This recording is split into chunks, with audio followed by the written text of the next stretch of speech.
Инстаграм ја помина границата од 2 милиарди корисници, но изгледа дека нема да се пофалат за тоа. Вработени во компанијата неофицијално ја пренесуваат информацијата дека бројката на корисници е достигната една недела пред промената на името на компанијата мајка. Растот на популарноста на Инстаграм, а посебно кај помладата генерација, е очигледен веќе со години. Корисниците се повеќе се одлучуваат за друштвена мрежа каде се споделуваат само слики и кратки видеа, наместо статии, текстови и слично.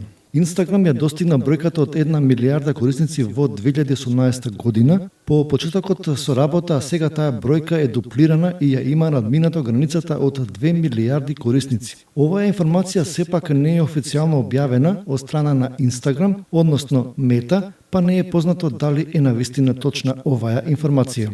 Информацијата ја даваат вработени во компанијата до CNBC, кои побарале да останат анонимни. Според нив, границата од 2 милиарди корисници е надмината уште во октомври, недела дена пред промената на името на мајката компанија Facebook во Мета. За подсетување, Мета, односно тогаш Facebook, ја купи Инстаграм во 2012 година за 1 милиарда долари. Сигурно е чудно зошто да Мета не би се пофалиле веднаш со оваа информација. Нивната втора друштвена мрежа за само 3 години го дуплира бројот на корисници и покрај поголемата конкуренција од TikTok, од каде доаѓаат и повеќето нови функции на Инстаграм. Се верува дека причината за ќутењето од страна на Инстаграм и Мета генерално е периодот на критики, а посебно од организациите кои тврдат дека оваа друштвена мрежа не е добра за младите корисници. Како и да е, TikTok продолжува да биде сериозна конкуренција на Инстаграм, а бројките покажуваат дека и двете мрежи продолжуваат да функционираат одлично.